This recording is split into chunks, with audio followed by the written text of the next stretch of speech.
আপনাদের দোয়া ভালো আছি। যে যেখান থেকে আমার ভিডিওটি দেখছেন, ছোট হলে আদর, স্নেহ, ভালোবাসা, আর বড় হলে আমার সালাম। আমি আপনাদের মাঝে নতুন একটি ভিডিও নিয়ে হাজির হলাম। আমার ভিডিওটি কি তার সম্পূর্ণ ভিডিও জুড়ে আমার সঙ্গে থাকুন, দেখতে থাকুন। আমি এখানে আপনাদেরকে চাউলের রুটি কিভাবে তৈরি করে একদম নরম তুলতুলে পারফেক্ট ফুলকো ফুলকো রুটি কিভাবে তৈরি করবে তা টিপস সহকারে আমি আপনাদের মাঝে শেয়ার করব। সবাই পুরো ভিডিও জুড়ে আমার সঙ্গে থাকবেন। এখানে আমি দিয়ে দিলাম 2 কাপ পরিমাণ পানি, দিয়ে এর মধ্যে আমি পরিমাণ মতন লবণ আর দিয়ে দিলাম কিছু তেল, দিয়ে আমি এখন ঢাকনা দিয়ে ডেকে এই পানিগুলো ফুটে আসা পর্যন্ত অপেক্ষা করব। দেখুন আমার কিছুক্ষণ পরে পানিগুলো বলক এসে গেছে। এখন আমি পানিগুলো আরও একটু সিদ্ধ করে নিব। এরপরে আমি 2 কাপ পানির মধ্যে আবার দিয়ে দিব 2 কাপ চালের গুঁড়া, দিয়ে আমি এর মধ্যে দিয়ে দিচ্ছি 2 কাপ চাউলের গুঁড়া, দিয়ে আমি এখন সুন্দর করে এগুলোকে একটু মানে হালকা একটু মধ্যখান দিয়ে পাকা করে এরপর আমি ঢাকনা দিয়ে ঢেকে রাখবো। পানি একদম মানে বলকে উপরে ওঠা পর্যন্ত আমি অপেক্ষা করব।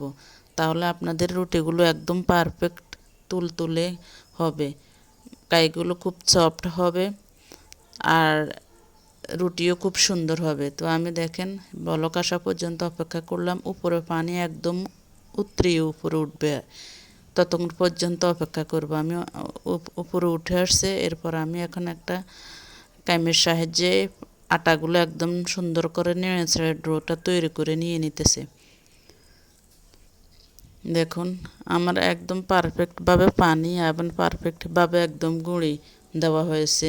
এর মধ্যে আমার আর একটু গুঁড়ি দেওয়া লাগে নাই। তো আমি এক হাতে একদম চেপে ধরে ভালোভাবে একটু হালকা আঁচে এই আটাটাকে সুন্দর করে আমি উল্টিয়ে পাল্টিয়ে আমি ডোটা তৈরি করে নিব। ততক্ষণ পর্যন্ত সবাই সঙ্গে থাকুন, দেখতে থাকুন।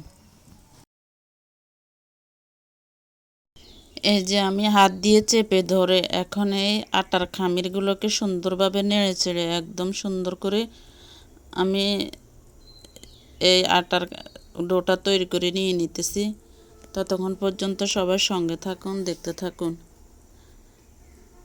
আমার নেড়ে ডোটা তৈরি হয়ে গেছে। এখন আমি একটা পাত্র নিয়ে নিলাম, নিয়ে এই পাত্রতে আটার এই ডোগুলো আমি এখানে ঢেলে দিলাম। ঢেলে দিয়ে একটু ঠান্ডা হওয়া পর্যন্ত আমি অপেক্ষা করব, কারণ যতক্ষণ পর্যন্ত না হাতের মধ্যে এই গরম ভাবটা সহ্য করার মতো হয় ততক্ষণ পর্যন্ত নিয়ে এরপর আমি ভালোভাবে একদম মুথে নিচে হাত দিয়ে এই আটার ডোটা বা এই আটার খামিরটা যত বেশি হাত দিয়ে মুথে নেওয়া হবে ততই রুটি সফট হবে এবং সুন্দর তুলতুলে নরম হবে। তা আমি অনেকক্ষণ যাবত এই ডোটাকে ভালো করে হাতে মুথিয়ে নিলাম। যত মথা ভালো হবে ততই রুটি ভালো হবে। এরপর আমি ছোট ছোট টুকরা করে নিয়ে এখন আমি রুটি তৈরি করে নিয়ে নিচ্ছি। দেখুন আমার সুন্দরভাবে একদম ডোটা মাখানো হয়েছে, এই জন্য সুন্দরভাবে রুটিগুলো গোল গোল হচ্ছে। তো আমি একটা রুটি বানিয়ে আপনাদেরকে দেখিয়ে দিলাম। দেখুন অনেক সুন্দর গোল রুটিটা তৈরি হয়ে গেল। তো আমি এটা এখন রেখে দিলাম, দিয়ে আমি আরেকটা রুটি তৈরি করে আপনাদেরকে আবার দেখিয়ে দিব কিভাবে যে আমি এই গোল গোল রুটিগুলো আমার তৈরি করে নিয়ে নিচ্ছি। একদম এটা ডোটা মানে আটার খামিরটার উপরে নির্ভর করবে। খামিরটা যত সুন্দর হবে রুটিটা তত সুন্দরভাবে হবে। আমার একটা স্কিপ হয়ে গেছে, আমি অনেকগুলো এভাবে ছোট ছোট টুকরা করে সুন্দর করে এভাবে গোলা করে নিয়েছি, নিয়ে আমি রুটি তৈরি করে ফেলেছি, কিন্তু আমি ভিডিওতে আসলে দেখানো হয় নাই, ভুলে গেছি। এরপর আমার রুটি সবগুলো বানানো হয়ে গেছে। আমি চুলাতে একটা পাইপেন বসিয়ে দিলাম। যদি আপনাদের কাছে তাপা থাকে তাপা দিবেন, যে যেটা করে রুটি মানে ভেজে নেবেন ওটা দিয়ে আমি পাইপেনটা বসিয়ে দেখুন একটা রুটি দিয়ে দিলাম, দিয়ে 1 পিঠ উল্টে দিলাম, এখন আরেক পিঠে দেখেন কি সুন্দর একদম দিবার সাথে সাথে ফুলকো ফুলকো হয়ে গেছে। একদম খুব পারফেক্টভাবে একদম সুন্দরভাবে ফুলকো ফুলকো হয়ে গেছে। দেখে তো বুঝতে পারছেন যে কিভাবে এত ফুলকো ফুলকো রুটিগুলো হয়েছে। আমি কিছু রুটি তৈরি করে নিলাম।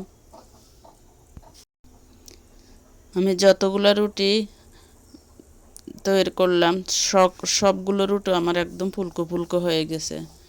তো আমি কিছু ছেঁকে নিলাম, আর কিছু এখন আছে, এগুলো এখন ছেঁকে নিচ্ছি। আপনারা এইভাবে বাসায় ট্রাই করে দেখতে পারেন। অনেকে বলে যে চাউলের আটার রুটি করতে ডোটা তৈরি করতে পারে না, সঠিকভাবে হয় না।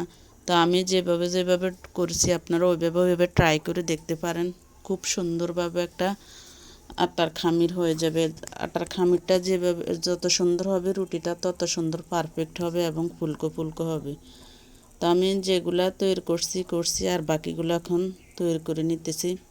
ততক্ষণ পর্যন্ত সবাই ধৈর্য সহকারে আমার ভিডিওটির মাঝে থাকেন। যারা এতক্ষণ পর্যন্ত আমার ভিডিওটি ছিলেন, প্লিজ দয়া করে একটা লাইক দিয়ে দিবেন। যারা লাইক দেন নাই তারা লাইক দিয়ে দিবেন। আর আর আপনাদের সুন্দর সুন্দর মতামতটা আমার ভিডিওর কমেন্টে জানিয়ে যাবেন। যদি আপনাদের ভিডিওটা কোনো অংশে একটু ভালো লেগে থাকে তাহলে অবশ্যই কমেন্টের মাধ্যমে আপনারা মতামতটা জানিয়ে যাবেন।